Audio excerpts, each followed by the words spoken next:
Hey there folks, welcome to Spectrum Pulse. We talk about music, movies, art, and culture, and it's year 4 of Billboard Breakdown.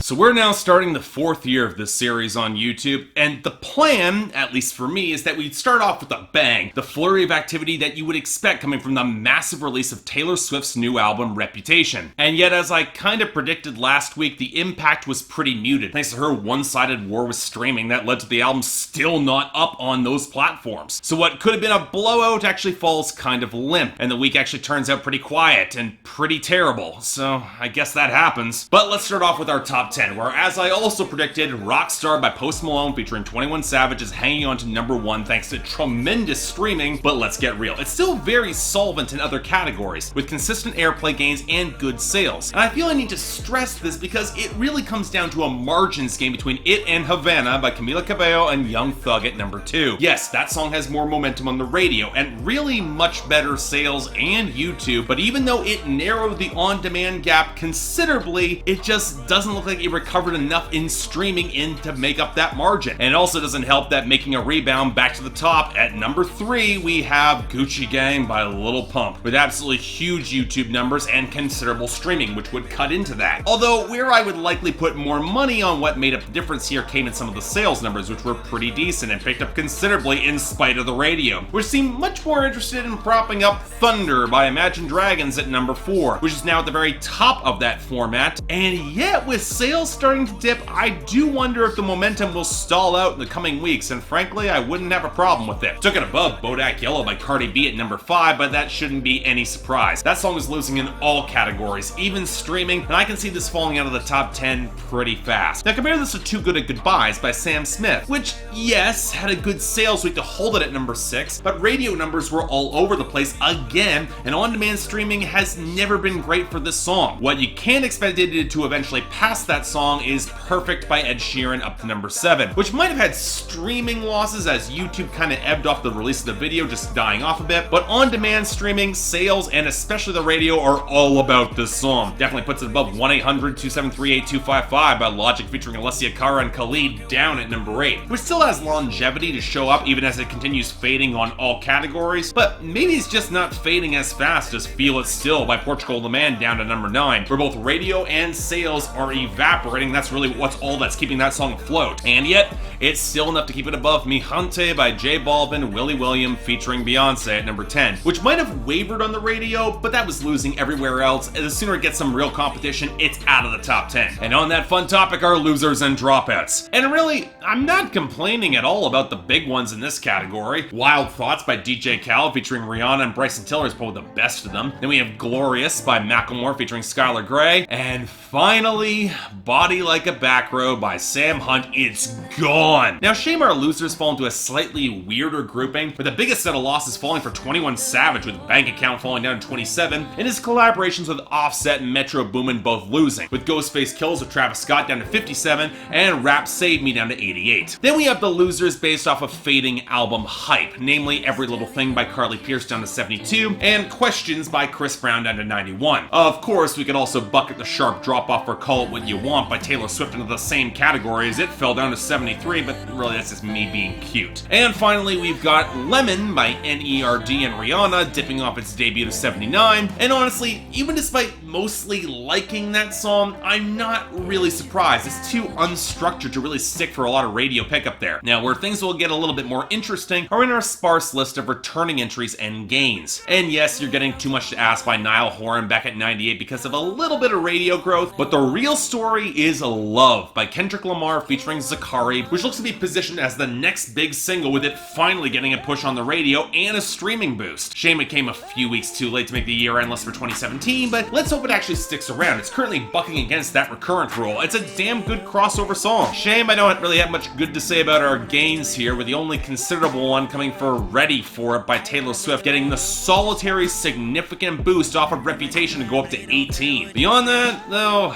well, both Silence by Marshmello and Khalid went up to 44, and Dust Till Dawn by Zayn and Sia went to 70 on what I think was stronger streaming. But even then, I'm not really seeing a huge groundswell behind either song, especially not for Zayn at at this point. That song was done well around the world, but America just doesn't seem to want it. But this week, it looks like more of our story comes in our new arrivals, and honestly, it might not be a good story. So let's get started off with number 97, Pick It Up by Famous Dex featuring A$AP Rocky. I pop a pill and I lose. Wait, speed it up. Look at the diamonds, they eat it up. Got me 2 bitches, I beat it up. They thinking I'm wife and deleting them. Oh wait, pints in, call up Rocky. My brother put like a socket. Kicking this door, yeah, I got him. Open the safe, you can't lock it. So we start this year as we ended the last one, with another relative no-name MC picking up a suspiciously big cosign, which means that there's a major label involved somewhere, in order to push more bargain barrel trap rap that you've all heard before, Joy. Now, you might be forgiven slightly, thinking this is at least a little different. The expensive sounding soul sample that comes in between verses instead of any actual hook, until that drops out entirely for a bassy plucked progression and sparse trap skitter, for both Famous Dex and A$AP Rocky to hop on triplet flows, and sorry, I'm already losing interest in this. Yes, you can say that Famous Dex is a little bit more expressive than your average trap rapper, but it's not like he's saying anything that's all that interesting beyond wifing girls to then delete them, a lot of drug references, and shouting his name at the end of each verse, likely on the very correct assumption that I'd forget who he is otherwise and pretty much forget this song in a day or two. But the biggest disappointment for me here is A$AP Rocky. And look, I'm no big fan of the guy, I've said this in the past, but he sounds completely tuned out on his first verse, and the only real punchline we get out of 2 verses from him comes from a sample from the Chappelle Show. Look, I can appreciate some personality and a few good samples, but beyond that, look, I gotta be honest, this isn't great, there's just not a lot here. Number 96, The Plan by G-Eazy. I do this shit 'cause I can, yeah. I just took care of my fam, ayy. Thought this was always the plan, yeah. I might go fly to Japan, ayy. Honolulu, get a tan, yeah. To the beach, I don't bring sand, no. Thought that was always the plan, yeah. So okay, against all my expectations, G-Eazy is set to have another hit with No Limit, and it's not because of G-Eazy himself, as he's by far the least interesting thing about that song, or really any song that he makes. So he doesn't have BB Rexa or Cardi B or any other supporting artist. Why would anyone really bother to listen to him? Well, I listened to The Plan, and I have no idea why anybody finds this guy interesting. Seriously, I might not like Big Sean, but when you consider how much G-Eazy sounds a lot like him, but somehow with less good bars, that's a real problem. The bass-heavy, drowned-out warp with the keys against the trap beat, and G-Eazy sounding utterly exhausted as he rambles through triplet flows about stealing your girl and always chasing the money, but not the liquor and women, except when he winds up chasing those anyway. And yet somehow I don't remotely believe that this is a freestyle, as he says in the second verse. It feels way too calculated, especially with the flow switch-ups that might be kinda good, but don't make any of the content any more interesting. No, the reality is that this is just drab and painfully mediocre, and just like the last song, I'm gonna wind up forgetting this very, very quickly. Number 93, Betrayed by Lil Xan. Take you, Xan's gon' fake you, Xan's gon' betray you, Xan's gon' make you, Xan's gon' take you, Xan's gon' fake you, Xan's gon' betray you. Okay, seriously, was there a memo circulated this is gonna be a week of mediocre trap again? This time we have the breakthrough single of Lil Xan, a SoundCloud rapper looks to be trying to split the difference between the downbeat, lo-fi melancholy of a guy like XXXTentacion and something that's a little bit more conventional or accessible, with a more defined, muted synth tone against your standard trap skitter, or where the instrumental just starts to skip out towards the end. But you know what? I will say the song does get marginally more interesting if you consider that Lil Xan was kind of intending this as an anti-Xanax song, given that he's been addicted for years and he's finally gotten clean and he wants to spread the message against it. And my god, I wish he had stuck with more of that topic, mind a little bit more angst out of it, because outside of a decent hook and a few references to the bad things he's had to do to come up and the bad things he's facing now, the rest of his bars about screwing girls and then kicking them out, and of course because their pussy tastes like Skittles, because they're all crazy and they're jealous and even possessed by demons, of course they are. But of course then there are even the lesbians that are also somehow into him. And I'm seriously starting to wonder if any of these rappers has actually met a lesbian in their real life. Look, there's a seed of a good idea here with the anti-Xanax song, especially in the death of Lil Peep that came a week ago. But like with most SoundCloud MCs, it's compromised by their complete inability to stay on topic without defaulting the sort of obnoxious formulaic brand that doesn't so much add depth to them but strips it away, especially any sort of individuality that comes with it. In other words, next. Number 69, Female by Keith Urban. Broken halo, Mother Nature, fire suit of armor, soul survivor, holy water, secret keeper, fortune teller, Virgin Mary, scarlet letter, technicolor, river wild, baby girl, woman, child, female.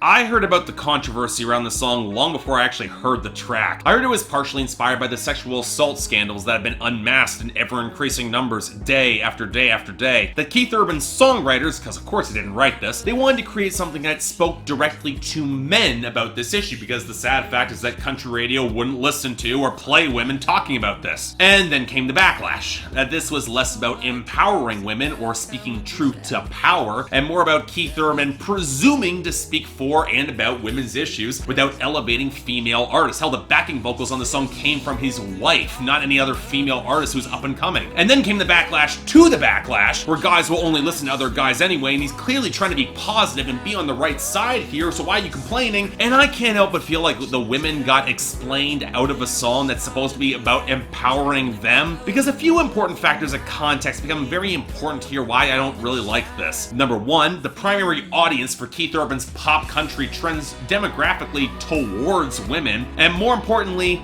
this isn't a case like Macklemore's Same Love or Jason Isbell's White Man's World, where the song can hold up beyond that message at its core, or have the balls to really take the audience or the system to task. For one, the painfully fake beat and the snap feels way too thick and polished to fit in with the misty guitar line, and when you have a hook that's basically a word salad of vaguely woman-connected things, entirely too much religion tied in there too, with no real coherence, you're not so much seeing introspection or something to challenge the few guys that would listen to this, but a fetishization without a lot of real depth of these women. You're putting them on a pedestal they might not even want. In other words, only really perpetuating the same system by not giving one of these women a seat at the table. Now, I'm not denying the verses are asking questions that are going in the right direction, and yeah, country's a little bit behind the times in asking these questions, but this is the wrong mechanism to ask them. And I got the sad feeling that the audience that Keith Urban wants to get this message, I don't know if they'll even care. So yeah, for me, pretty big misfire. And if country radio really wants to make a change, I got a pretty extensive list of women that I've reviewed on this channel with which you can replace this, cause it's not really good. Number 65, Wanted You by Now featuring Lil Uzi Vert. A two-seater, said she love me, don't believe her. Can't be mediocre, 20 on a choker. Love girl, I don't know her, yeah, give me face like poker. Whoa, can't believe I wanted you. Whoa, I can't believe I wanted you, yeah. Girl, I can't believe I wanted you. Girl, I can't believe I wanted you. And now we're back to the track with Nav, a Canadian rapper who I've heard work with Travis Scott in the past, and with whom I've never really been all that impressed. He put out a mixtape with Metro Boomin earlier this year, but this is from an entirely different project, instead with DJ Khaled of all people on production, and Lil Uzi Vert in for a guest verse. And honestly, who wants to hear a song like this, where they're both complaining about getting ditched by girls after spending so much money on them? First off, you chose to spend all that money. You didn't seem like you liked or respected them all that much to begin with anyway, and at the end of the day, you seem to treat women as disposable, so there's no emotional catharsis, just ugly, auto-tuned whining from all of you. And when you factor in that oily mess of a melody that neither rappers can really effectively complement, and the fact that Lil Uzi Vert doesn't know the difference between transparency and translucency, no, I can't endorse this. This is a mess. Skip it. Number 58, Gummo by 6ix9ine. I pull up with a stick, I let that shit hit. Shut up, but I fuck that nigga, bitch. And now we have an artist who has pled guilty to use of a child in a sexual performance on the charts right now. And do I even have to fucking dignify this? Look, I get there is such a thing as death of the author. Separate the artist and whatever monstrous acts he's done from the art itself. But considering the whole performative appeal of so much of this art is the rapper's edgy personality, and when you also consider how much of the music shoveled out by acts like XXXTentacion and Kodak Black has been derivative, asinine garbage, I got no reason not to take this to task. So okay, Gummo, named after a particularly hard to watch Harmony Korine film from 1997, and the title was apt because the focus on this rapper howling his lungs out against a skin-crawlingly glassy synth and trap beat as he rages about screwing your girl, shooting people, and stacks of cash. And you know what, in a twisted way, I could almost see the appeal of this. The vocal intensity is there, the production does have some bombast to it, but once you get all past that, it's an unbelievably ugly and incredibly one-dimensional one-dimensional song with no justifying subtext made by a person who really does not deserve any more attention or fame. So yeah, skip this. And finally, number 14, Walk on Water by Eminem featuring Beyonce. But I know Jesus. I walk on water, but only when it freezes. You know, it's weird. I was reading an article the other day about how Eminem makes a real point to listen to as much new hip-hop as possible, and that he just doesn't understand the appeal of most mumble and SoundCloud rap. And believe me, having come through the gauntlet of so much of it this week, I get his frustration and anger, because at least the majority of the time when Eminem was aiming to shock or scare his audience in the late 90s and early 2000s, he did so with the intention to hold up a mirror to white America's vices along with his own, instead of just the formless, bland banality that makes up so much what I covered this week. And yet, there have been a lot of people who don't really like this, including Eminem fans. With Eminem breaking a very serious tack and bringing in Beyonce for a hook, leaving some hip-hop fans feeling that we're just gonna get Recovery Part 2 for his upcoming record revival. And you know what? I kinda get why people wouldn't like this. The minimalist piano, the hints of strings, Beyonce and the hook emphasizing that more uncertain atmosphere. And when you have Eminem's flow, which for one of the first times in his career can feel kind of abortive, even hesitant, that's not really what a lot of people go to Eminem for. But that's part of the point, because nobody is a harsher critic of himself than Eminem. Aware of the bar he set with his breakthrough albums, his obsessive editing process where he scraps so much material, how even he has a hard time placing himself among the greats in his own mind, and he's got a better knowledge of hip-hop than so many new critics, and a fan base that can never be properly satisfied, and yet Eminem calls out in this song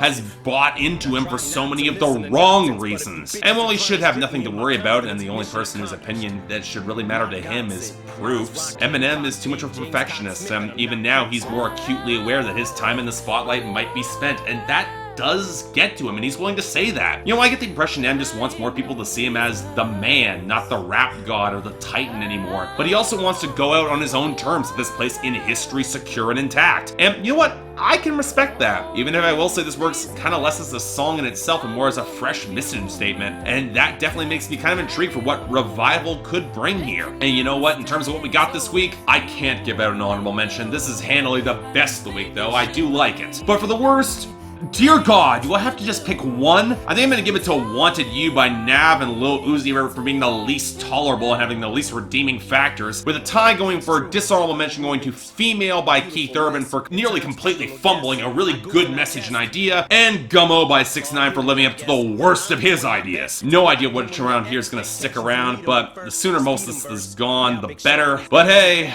we started off bad, but you know, year 4 can only look up from there. Till then, I'm Mark.